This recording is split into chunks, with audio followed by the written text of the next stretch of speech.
In the meantime, we are staying on top of a developing story this morning. A local 18-year-old is shot and killed by police in Ferguson. Family members, joined by protesters, are demanding answers. News 4's Brittany Noble is live at Ferguson Police Headquarters, where officers have indicated they could release some more information later today. Brittany. Well, Deanna, last night the Ferguson police chief told me that he planned to hold a news conference today. Now it's unclear if that's going to happen since the chief is waiting for confirmation from St. Louis County Police. County police are handling this investigation. Ferguson confirms they shot and killed a suspect. According to Mike Brown's mother, that suspect is her 18-year-old son. She said he was shot on Canfield Drive and left laying in the street for hours. Pictures all over social media. Brown is a 2014 graduate of Normandy High School and expected to start college in the fall. People are angry with police because they aren't releasing details of this case, and the chief says he hates to see this going on in his city.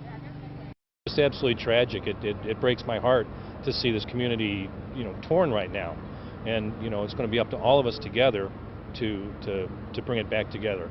We want to make sure that they trust us and that we can continue to provide professional police service to them. I will continue to follow this case on air and online at KMOV.com. Live in Ferguson, Brittany Noble, News 4.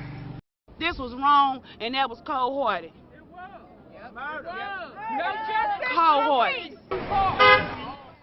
That's the mother of Mike Brown. She says she wants answers, saying her son was walking to the store when the shooting happened. There was a near immediate backlash after the shooting, with protesters gathering and chanting, "No justice, no peace."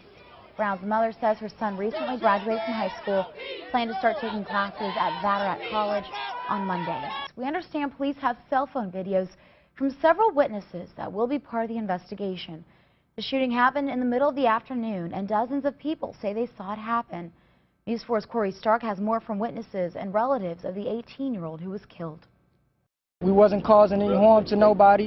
We had no weapons on us at all. Dorian Johnson says he was walking home from a convenience store with his friend Mike Brown. They were walking on the street when a Ferguson police officer from his vehicle told the boys to get out of the street.